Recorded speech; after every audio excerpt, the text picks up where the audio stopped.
Welcome back. Let's talk about the next process of project management. This is a new process in the world of the PMP guide. It's called Manage Project Knowledge.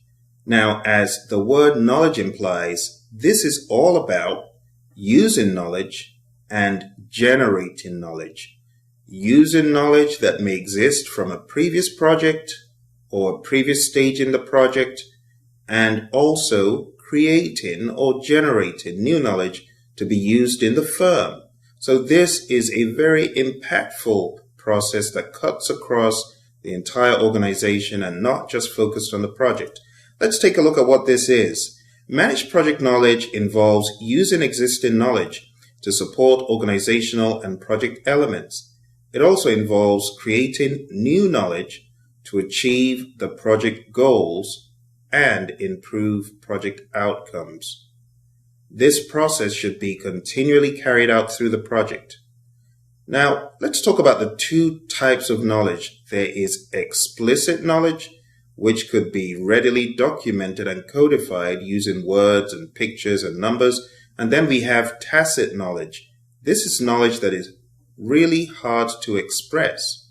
This is what we know in our minds. For example, playing the piano, riding a bike, driving a car. You know that feeling when you've been there before and it all starts coming back to you? You know, hitting a nail with a hammer. Those feelings of knowledge associated with those things could be quite hard to codify. Wouldn't you agree? So this is what makes it a little bit challenging to pass this type of knowledge across. And in this process, managed project knowledge, we seek to pass these two types of knowledge across, be it explicit knowledge, which is easy to codify, but could be hard to explain the context of that knowledge, and also tacit knowledge, very easy to understand the context, but hard to document. So in working on this process, there are two big things: the reuse of knowledge and the creation of knowledge. The key activities that underpin both of these are knowledge sharing. We want to be able to share that knowledge, and also integration, the integration of knowledge from different domains, contextual knowledge and project management knowledge. This could be a little bit of a challenge. So the activities in this process are knowledge sharing and knowledge integration. The challenges that we encounter, I spoke about this a little bit, but understanding that knowledge management is more than just documenting knowledge. Knowledge management is not just about lessons learned that we glean at the end of the project for use on future endeavors. No, this is knowledge that needs to be gleaned now and used now. Only codified, explicit knowledge can be documented and shared. It's a challenge.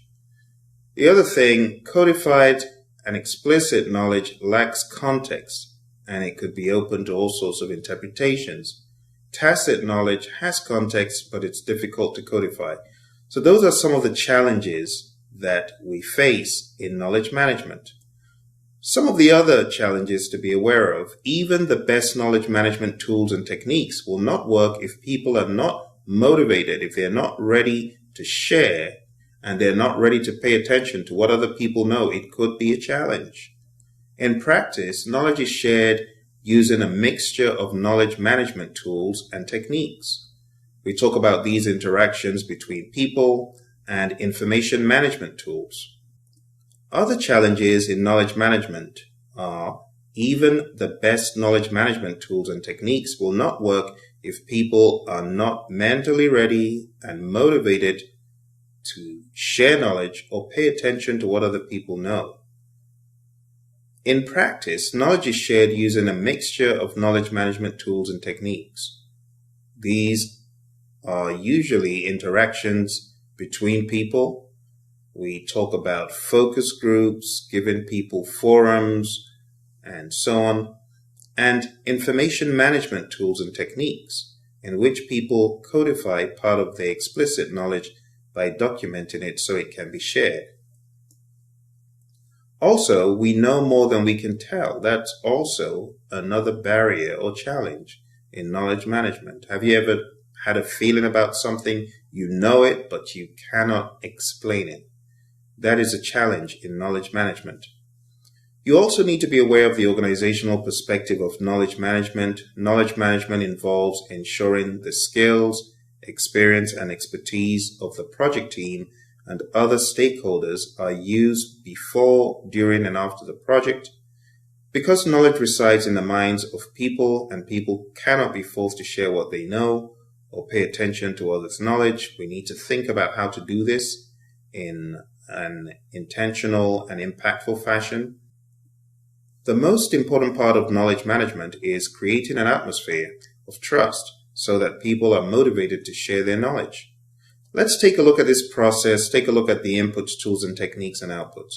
So the main aim is to manage the flow of knowledge within the project. Remember the two big things. We're trying to use existing knowledge, make sure we use existing knowledge before, during, and after the project. And we are also trying to generate or create knowledge. Remember the barriers, remember the types of knowledge that we're dealing with. So let's jump in and talk about this. The first input to this process is the project management plan. And all aspects of the project management plan need to be considered here. The next input is project documents. Now, various project documents exist, and some of those specific ones here. One, big one, lessons learned register. If there is a lessons learned register, we need to be gleaning those lessons and using them right now, not waiting till the end of the project, but we need to be using lessons learned now. Those lessons learned are going to help us to work the project in a more efficient fashion. These should also be used on other projects and in other areas of the firm as relevant. Another project document here is project team assignments. Based on the assignments of the project team, we know the knowledge we have, we know the knowledge that's needed, we know the knowledge that's available. That's a big part of working this process. Another one here is the resource breakdown structure. If you take a look at an RBS, what does it define? It defines the resources that are needed on the project. The resources that are needed for the project can immediately be identified, and we can find holes. It also helps us understand the associated knowledge that those resources should have in order to work the project. Another project document is source selection criteria. The source selection criteria tells us the type of resources and knowledge that are needed to work the project. So it's relevant here. We also have the stakeholder register. What does that tell us in the context of knowledge? It gives us an idea of the knowledge that's available. Taking a look at those stakeholders, you know that this resource or this stakeholder knows XYZ. So it tells us people on the project and what they know. The next one here is deliverables. Now, when you see deliverables here, we're not talking about the explicit deliverable that has been created and is an input to this process. No. We're talking about the awareness and the knowledge that is needed to create the deliverable. So if you've got a spec for a deliverable, you've got an outline of what the deliverable should do or what it should look like, you can take a look at that description and say, we need knowledge from this area, that area on the project. So it exposes you to knowledge that's needed to work the project tasks, to get the work done. Here we also have EEFs, Enterprise Environmental Factors. Now, of course, I've told you in the past, these EEFs, when you see them, make sure you look them up. EEFs in this instance could refer to organizational, stakeholder, and customer culture, for example. The culture of the firms and entities on the project could enhance or prohibit knowledge sharing. What about geographic distribution of facilities and resources? Also an EEF. The location of team members will help you decide which methods to use to share knowledge. What about organizational knowledge experts? Well, these organizational knowledge experts in firms specialize in knowledge management, so they become relevant to this process. And lastly, when it comes to EEFs, we have those legal and regulatory requirements or constraints. These could protect sharing knowledge of a certain type on the project. The next input is OPAs, organizational process assets. Now, some of these organizational process assets, to be a bit more specific here, could be organizational standard policies and procedures for retention of information and knowledge and sharing of knowledge, and basically breaking down the process for sharing knowledge on a project or in the firm. We also have under OPAs personnel administration. Some examples of this are employee training records. These employee training records expose you to the competence of individuals on the project. Also, employee development is a big thing. Employee development could go hand in hand with knowledge management. To grow your employees, you should expose them to certain types of knowledge. And lastly, when it comes to OPAs, we should also be thinking about formal knowledge sharing and information sharing procedures, if any exist. These will be documented as part of the OPAs. Let's take a look at the tools and techniques. First one here is expert judgment. And we're talking about expert judgment from individuals about knowledge management, information management, how to learn in the organization, organizational learning, knowledge and information management tools, and also relevant information from other projects. The next tool and technique is knowledge management. So when we talk about knowledge management, we're specifically talking about these tools and techniques used for sharing knowledge, used for creating knowledge. And as we talk about knowledge, don't forget tacit and explicit. So these techniques, these tools that fall under knowledge management could be, for example, networking, informal interaction with others to learn and to share knowledge, communities of practice, COPs, meetings, virtual meetings, work shadowing. How about discussion forums and workshops? How about creativity ideas and management techniques? There's all sorts of techniques you could use to share knowledge, but don't forget, it is also very important that we cater to both sides of knowledge, both the explicit and the tacit. The next tool and technique is information management. When we talk about information management, we're talking about tools and techniques used to codify explicit knowledge, for example, producing lessons learned registers, library services, if any, information gathering, such as using web searches and reading published articles, and lastly, project management information systems. These are all techniques that we can use to manage to gather this information as needed. The tools and techniques that are used in knowledge management can be enhanced by allowing people to readily contact whoever that knowledge is coming from.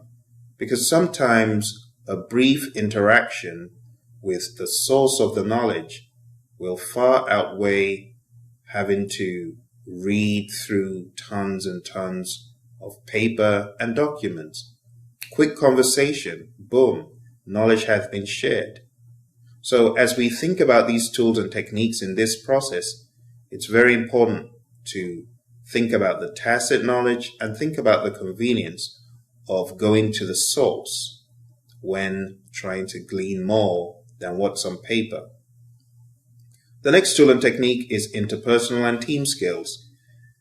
These interpersonal skills that are relevant here are active listening, the ability to facilitate a group, the meeting of the minds to share information, to get to a successful conclusion or decision.